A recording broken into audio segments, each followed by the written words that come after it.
warahmatullahi wabarakatuh.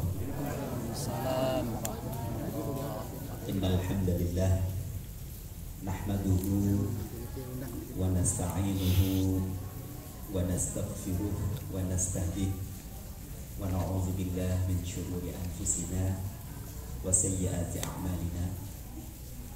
May yahdihillahu fala mudilla lahu wa may yudlil fala hadiya lahu. Asyhadu an la ilaha illallah wahdahu la syarika lah wa asyhadu anna sayyidana wa nabiyyana Muhammadan abduhu wa rasuluhu la nabiyya ba'dah. Sallallahu alaihi wa ala alihi wa ashabihi wa man tabi'a hudah, amma ba'du. Faqad qala Allah ta'ala fi kitabihil karim, a'udzu billahi minasy syaithanir rajim. Laqad kana lakum fi rasulillahi uswatun hasanah liman kana yarjullaha wal yawmal akhir. Wa qala ta'ala aidan, qul in kuntum tuhibbunallaha fattabi'uni yuhibbukumullah. Wa qala ta'ala, laqad ja'akum rasulun min anfusikum azizun alaihi ma anittum harisun alaikum bil mu'minina raufur rahim. Shadaqallahul azim. Yang sama-sama kita hormati dan kita muliakan Ibu Wali Kota Banjar, yang kami hormati dan kami muliakan Bapak Wakil Wali Kota Banjar, Bapak Nana Suryana SIP MSI, yang baru saja menyampaikan sambutan untuk kita semua. Yang kami hormati seluruh jajaran Forkopimda Kota Banjar. Di sini hadir Ibu Kapolres yang senantiasa energik menjaga keamanan Kota Banjar 24 jam ya Bu ya. Semoga Ibu sehat selalu. Di sini juga hadir Bapak Ketua Pengadilan Negeri, Bapak Ketua Pengadilan Agama juga hadir, alhamdulillah. Dari Kajari juga hadir, dari Dandim Mbak ya, alhamdulillah. Juga para sesepuh Al-Mukarram, para alim ulama, wabil khusus Ketua PCNU ini hadir, Ketua DMI juga, Ketua DKM Masjid Baitur Rahim Baitur Rahman, guru saya ini Bapak Kiai Haji Undang. Beliau sekarang sudah menjadi YouTuber.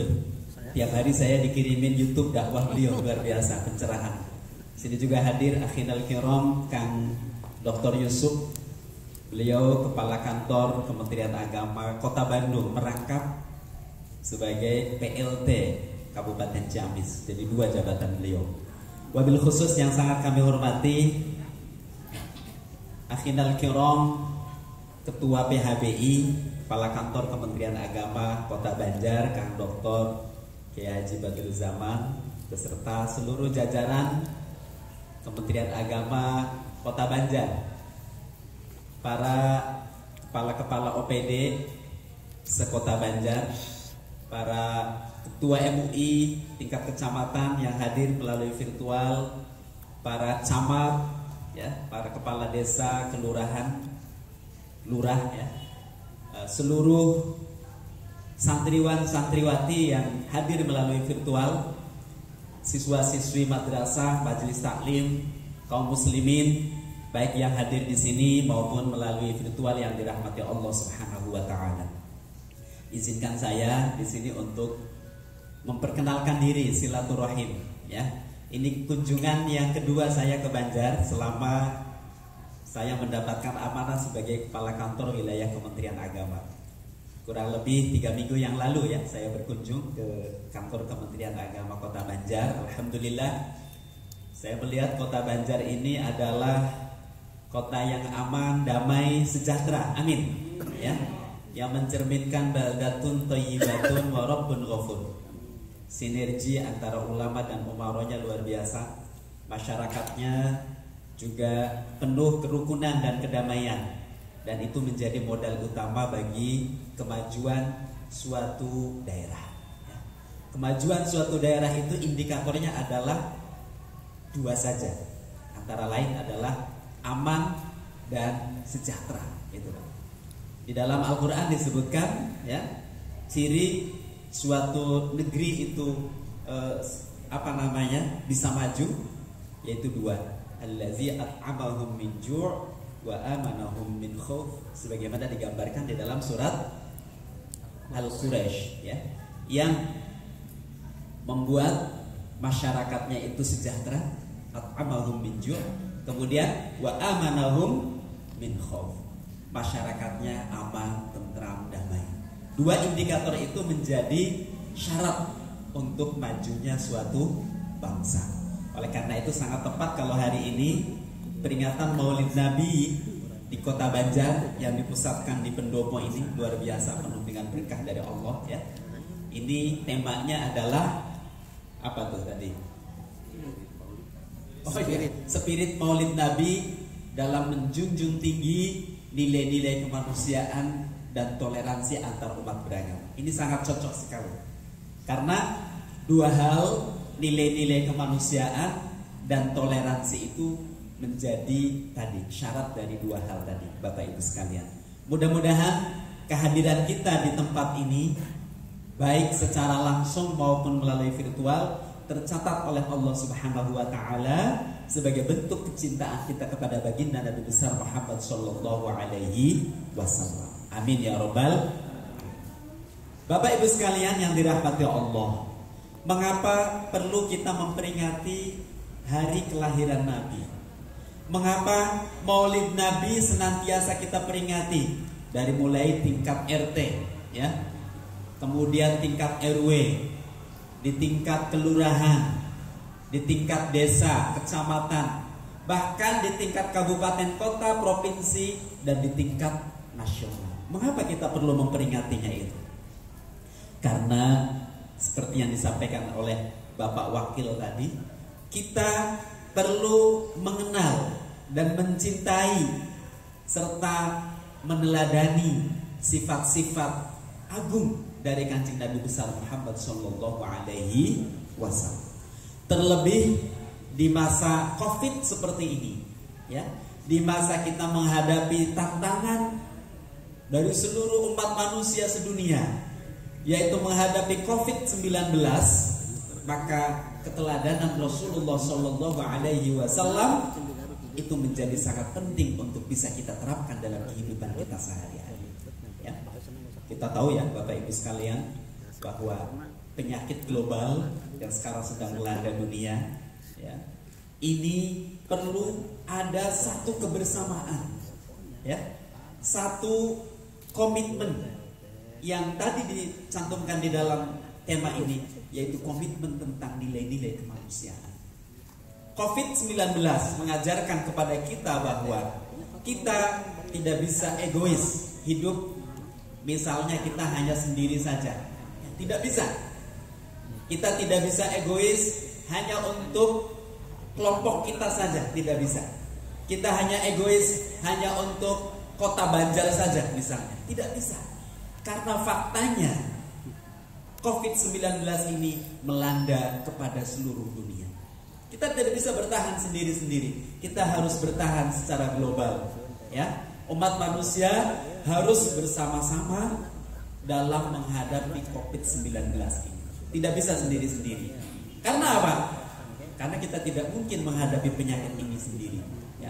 Selesai di negara satu, kalau di negara lain belum selesai, tetap menjadi ancaman ya. Selesai di daerah satu, di daerah lain nggak bisa, ancaman. Oleh karena itu, betul kalau hari ini kita memperingati Hari Maulid Nabi dengan tema kita bagaimana meningkatkan nilai-nilai kemanusiaan yang telah dicontohkan oleh Rasulullah Sallallahu Alaihi Wasallam. Bagaimana nilai-nilai kemanusiaan yang dicontohkan oleh beliau? Ini jelas disebutkan di dalam salah satu ayat. A'udzubillahi minasyaitonirrajim. Laqad ja'akum rasulun min anfusikum azizun 'alaihi ma 'anittum harisun 'alaikum bil mu'minina raufur rahim. Laqad ja'akum, telah datang kepada kalian rasulun, seorang utusan, min anfusikum, dari diri kalian, azizun 'alaihi ma 'anittum, yang membuat susah bagi dirinya apa yang menimpa kalian semua. Kemudian azizun 'alaihi ma 'anittum harisun 'alaikum, sangat sayang, sangat cinta kepada kalian. Raufun bil mu'minina raufur rahim, beliau sangat kasih sayang kepada umat, kepada orang-orang mukmin. Jadi yang utama dari segala nilai-nilai kemanusiaan itu dalam ayat ini adalah cinta. Rasulullah Shallallahu Alaihi Wasallam adalah pribadi yang memiliki cinta dan kasih sayang kepada sesama umat manusia. Kecintaan beliau, bahkan beliau itu sedih ketika melihat umatnya itu menghadapi masalah. Beliau orang yang paling sedih pertama ketika umatnya menghadapi persoalan. Azizun alaihi ma 'anittum. Rasulullah Shallallahu Alaihi Wasallam itu tidak tahan ketika melihat ada penderitaan di tengah umat manusia. Jadi ini bekal utama untuk kita sama-sama membangkitkan nilai-nilai kemanusiaan itu adalah bagaimana kita membangkitkan rasa cinta kasih sayang di antara sesama kita. Itu menjadi bekal utama untuk kita membangun toleransi. Itu menjadi bekal utama bagi kita untuk membangun kerukunan di antara sesama kita. Karena sesungguhnya kita semua itu adalah anak manusia, umat manusia yang harus membangun rasa cinta kasih di antara kita. Terlepas dari apakah dia itu dari suku mana, apakah dia itu dari bangsa mana, apakah dia itu dari penganut agama mana. Tetapi yang namanya cinta kasih sayang itu harus dibangun, ya. Seperti yang disampaikan dicontohkan di dalam ayat Al-Quran tadi. Oleh karena itu Bapak Ibu sekalian yang dirahmati Allah, generasi-generasi muda, para santri, para pelajar, seluruh remaja yang mengikuti kegiatan ini, contoh utama apa yang paling bisa kita terapkan dalam kehidupan sehari-hari dari kita memperingati Maulid Nabi besar Muhammad Sallallahu Alaihi Wasallam? Mari kita perkuat rasa cinta dan kasih sayang di antara sesama kita. Rasa saling hormat menghormati, toleransi di antara sesama. Bagaimana kita membangun sifat-sifat saling menghargai. Kita tidak mudah tersinggung hanya karena sesuatu yang mungkin mispersepsi di antara kita. Kita tidak boleh mudah menjadi pribadi yang saling mendendam di antara kita. Karena itu akan menjadi bibit-bibit perpecahan di antara kita. Dan kalau kita hidup ini sudah tidak bisa menjaga keamanan dan kedamaian, maka akan sulitlah kita membangun bangsa ini. Oleh karena itu sangat benar kalau kerukunan dan kedamaian itu menjadi modal utama untuk kita membangun negeri ini, supaya kita bisa menjadi negeri yang maju. Baldatun thayyibatun wa rabbun ghafur. Betapapun suatu negeri itu sejahtera, betapapun suatu negeri itu kaya raya, betapapun suatu negeri ini penuh dengan hasil kekayaan alam, tetapi kalau negeri tersebut tidak diliputi dengan kedamaian dan kerukunan, sulitlah bagi negeri tersebut untuk menjadi negeri yang maju. Dicontohkan Bapak Ibu sekalian, saya pernah di Timur Tengah, di Syria, ya. Syria itu masyarakatnya sama kayak masyarakat Kota Banjar ini, sopan, santun, ya. Banyak juga pelajar kita di sana yang dibantu oleh masyarakat di Syria itu, di Damaskus itu. Dan saya di sana tuh tentram, hidup enak begitu ya. Tetapi gara-gara persoalan politik sekarang, ya, perang saudara, sekarang kehidupan di sana kita tidak tahu bagaimana bisa membangun lagi. Sampai hari ini perang saudara, ya, belum bisa kita prediksi sampai kapan berakhir di Syria, di Yaman, di beberapa tempat. Karena apa? Karena tidak bisa menjaga kerukunan di antara sesamanya, tidak bisa menjaga keamanan dan kedamaian. Bagaimana mungkin kita akan membangun kalau kita sendiri masih diliputi dengan rasa ketakutan, diliputi dengan rasa ketidaknyamanan. Alhamdulillah di sini hadir Ibu Kapolres yang terus menjaga keamanan kota ini, Bapak perwakilan dari Dandim juga, dan di sini Forkopimda yang senantiasa terus bersama-sama menjaga masyarakat Kota Banjar untuk tetap hidup sejahtera, aman dan damai, tentram, menjadi baldatun thayyibatun wa rabbun ghafur. Amin ya rabbal alamin. Bapak Ibu sekalian hadirin yang dirahmati Allah Subhanahu wa taala. Kita kembali kepada bagaimana kita meneladani sifat-sifat Rasulullah Shallallahu Alaihi Wasallam. Beliau adalah teladan uswatun hasanah, teladan yang baik, ya, contoh yang sangat ideal. Baik beliau sebagai pimpinan, ya, beliau sebagai kepala negara. Waktu itu negaranya adalah negara Madinah, ya. Sebagai kepala negara beliau adalah teladan sebagai seorang pemimpin. Bagaimana sifat-sifat kepemimpinan beliau yang sangat luar biasa. Ini tentu bagi kita para pemimpin cukup menjadi teladan untuk kita. Bagaimana kita meneladani beliau sebagai kepala rumah tangga, meneladani beliau sebagai seorang suami, meneladani beliau sebagai seorang ayah, meneladani beliau sebagai seorang kakek, sebagai guru, sebagai tokoh masyarakat, sebagai pebisnis. Sangat lengkap sifat-sifat yang ada pada diri Rasulullah Shallallahu Alaihi Wasallam yang bisa menjadi teladan bagi siapapun yang modal utamanya adalah 4 sifat, yaitu sidq, kejujuran, amanah, dapat dipercaya, tabligh, mampu menyampaikan pesan-pesan dengan baik, fatonah, cerdas. Kalau kita sebagai pemimpin mampu menerapkan 4 sifat tersebut, insya Allah kepemimpinan kita betul-betul menjadi kepemimpinan yang ideal, menjadi kepemimpinan yang transformatif, kepemimpinan yang akan membawa anak buah kita. Institusi yang kita pimpin akan menjadi institusi terdepan di dalam kemajuan-kemajuan yang akan diraih.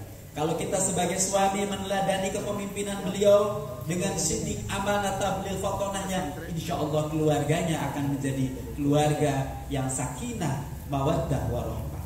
Kalau kita sebagai remaja, sebagai santri, sebagai pelajar mampu meneladani sifat-sifat Rasulullah, kita akan menjadi pelajar santri yang berprestasi, yang akan meraih kesuksesan.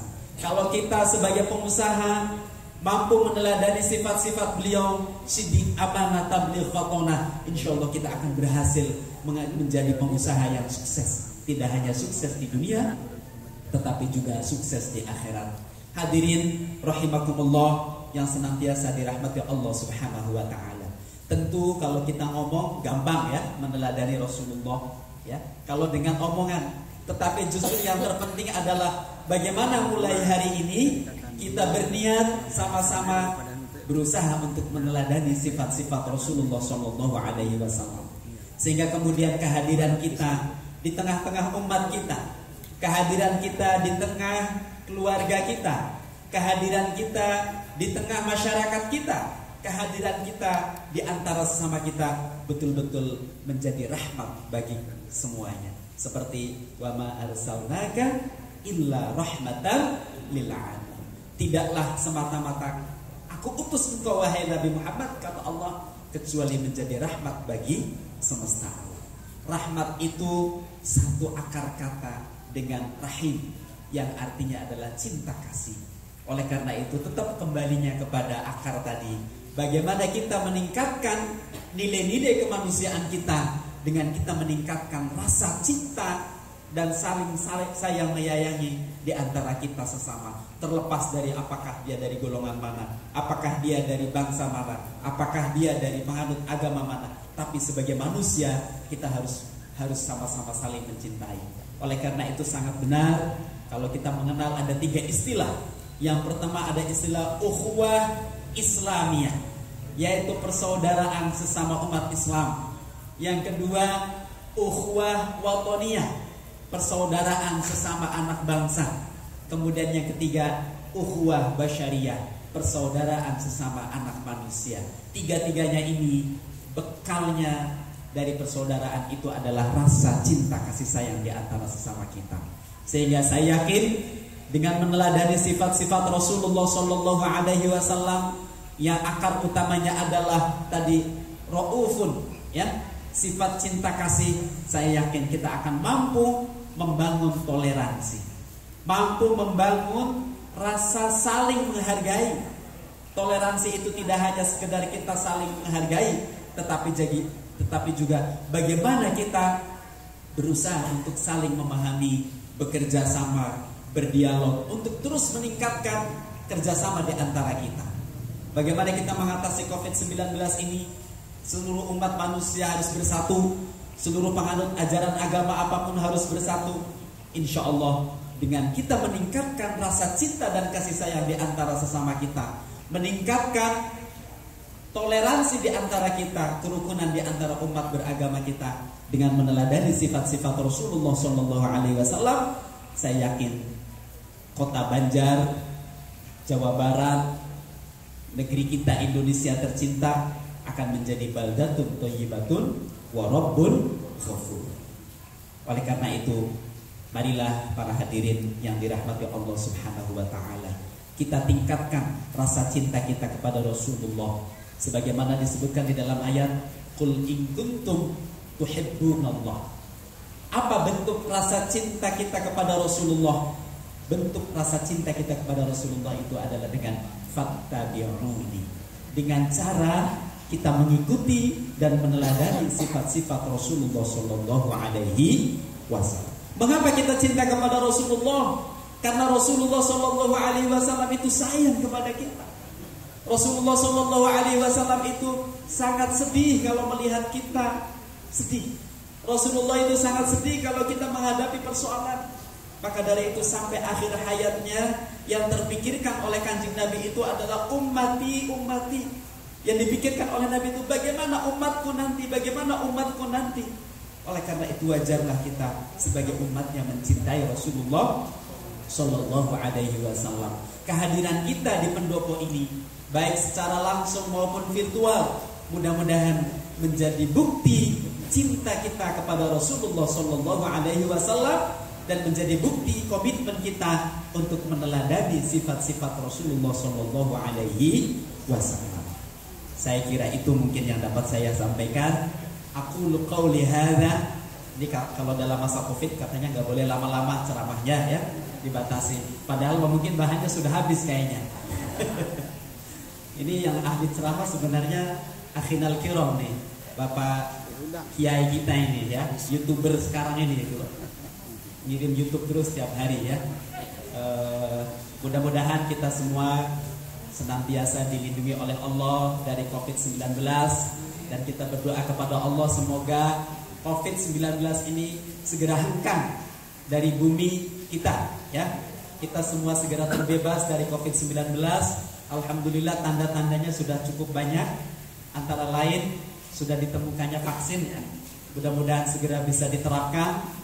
Dan hari ini pertanggal 1 November, ya, pemerintah Arab Saudi sudah membuka untuk bisa melaksanakan umroh meskipun dengan pembatasan-pembatasan. Itu sudah menjadi tanda-tanda yang menggembirakan untuk kita. Begitupun juga mudah-mudahan, ya, haji tahun 2021 betul-betul bisa dilaksanakan kembali setelah di tahun 2020 mengalami proses pembatalan, ya. Ini harapan besar dari kita semua.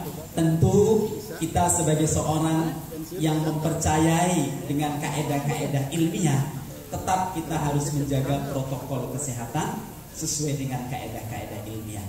Yang ada 3, ya. Tetap memakai masker, kalau saya kan lagi ngomong, ya. Kemudian menjaga jarak, kemudian mencuci tangan pakai sabun. Itu adalah protokol kesehatan universal. Seluruh dunia menerapkan itu. Kita tetap menjaga itu sehingga kemudian kita semua tetap terlindung dari COVID-19. Demikian yang dapat saya sampaikan. Kurang lebihnya mohon maaf yang sebesar-besarnya, karena saya sebenarnya bukan ahli ceramah, Pak.